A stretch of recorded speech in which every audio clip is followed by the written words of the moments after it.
வணக்கம். லஞ்சுக்கு வெளியில் போவோம். நடக்கிற பாதையெல்லாம் ஸ்னோ. ரோட்டால் இறங்கி நடக்கிறேன். 2 நாளாக ஸ்னோ அடிச்சு இன்றைக்கி ப்ளஸுக்கு வந்தபடியே இங்கே பாருங்க தண்ணி எல்லாம் வந்துருக்குது. இது தண்ணிக்குள்ள ஒரு ஸ்கல்ப்சர் ஒன்று மிதந்து கொண்டு இருக்குது. ஐஸாக கிடக்குது பாதை. நம்ம நடந்து போகிறேன். சைட் சீயிங் போட் நிற்குது. மூவிங் சவுண்டாக இருக்குது. சவுனாக்குள்ள ஆல்ரெடி யாக்கள் இருக்கணும்.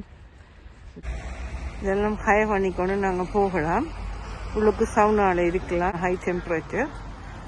அப்போ இது மூவ் பண்ணிக்கொண்டு போகும் ஓஸ்லோ ஃபியோர்டில்.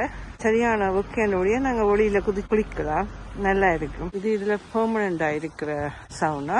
இதுக்குள்ள நீங்கள் சவுனால இருந்துட்டு விருப்பமான குளிக்கலாம். இது எங்களோட ஓஸ்லோ ரயில்வே ஸ்டேஷன். திரும்பி நடப்போம். மாங்கோ பக்கத்தில் லைப்ரரி, ஓப்ரா ஹவுஸ், மியூசியம், இந்த ஓஸ்லோ ஃபியோர்டு. இது பாருங்க, இந்த கூரை மாதிரி இருக்குது. இது மேலே மீன் கருவாடாக்கிறதுக்கு தொங்க விடுறது. இதே மோட்டிவில் இங்கே கொண்டு வச்சிருக்கீங்க. ஓஸ்லோவில் இங்கே கருவாடு செய்கிறே இல்லை. கலாவோட டிஷ்ஷுக்கு இந்த ஃபிஷ் டேஸ்ட்டுன்னு சொல்கிறது. இதில் கல்ச்சுரல் ஆக்டிவிட்டீஸ் எல்லாம் நடக்கிறது. பாருங்க, இதில் போட்டிருக்கு. இன்றைக்கி ஓஸ்லோ ஃபியோர்டில் தண்ணி நல்லா சைலண்டாக இருக்குது. ஓஸ்லோவில் இப்போ எமர்ஜென்சி வார்னிங் டெஸ்ட் நடக்குது. இது மெசம் அனுப்புவினா